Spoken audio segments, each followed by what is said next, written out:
All right, so yeah, kind of moving over to college stuff just from the weekend. I know I saw some nuggets, and Illinois State had a series here at home, and I was honestly kind of bummed I wasn't able to get out to any of their games. I was thinking about going on Saturday, but it just didn't work out. But I'm ready to go watch some college baseball some weekend when ISU's home and I'm around to get out and see them. But yeah, with that being said, Illinois State swept Evansville this weekend.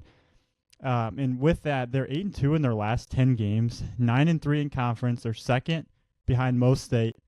And Dan Pasella has 155 career RBIs. He is now fourth all-time at ISU behind Seth Von Barron, Brad James, and then Ryan Duncan. And then Shai Robinson is hitting 308 for them with 7 home runs and 31 RBIs.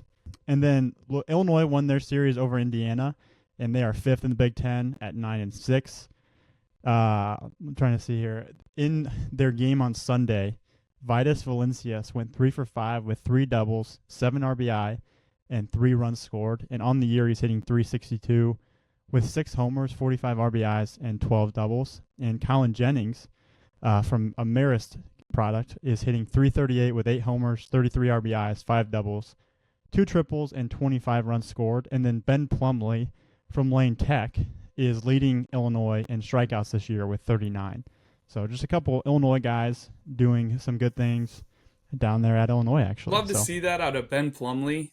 He might have been around a little bit before you guys, because I'm thinking he's on his 4th or 5th year there at Illinois, but he always had like some of the best arm talent in the state, and it took him a while to harness it. And he was actually like a very late uncommitted prospect. Did not commit to Illinois until I want to say like maybe his senior spring, but he was a late commit. And then to kind of see that he's stayed there, he's worked his way up, and now he's leading the team in strikeouts. That's an awesome story to hear. And SIUE, they won their series over in Lindenwood this weekend.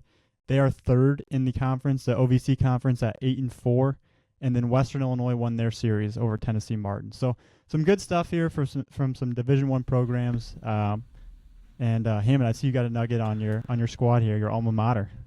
Yeah, D2 action here. Lewis, they took 3 of 4 from Quincy, so some interstate D2 action. They're number 24 in some of the polls right now. I know some of them have them at 18 as well, so it just kind of depends where you look. But they're coming off a 4-game sweep of ranked Davenport at the time, who was having a really good year. But yeah, now they're sitting 28-8 overall. They're 17-3 in conference, and they're actually first in conference. So I think it's mathematically impossible for them not to be in the tournament right now. But hopefully they can make a regional or something. That'd be pretty sweet. I don't know the last time they've done that. Maybe 2014, I want to say.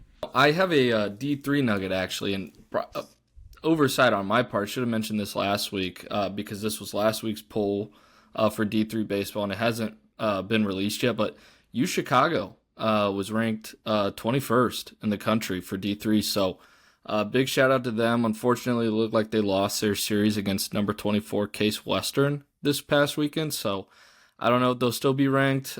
Case Western is really good program, actually in Ohio. Played them a bunch when I was at Wittenberg, so have some familiarity there. But yeah, shout out to the Maroons.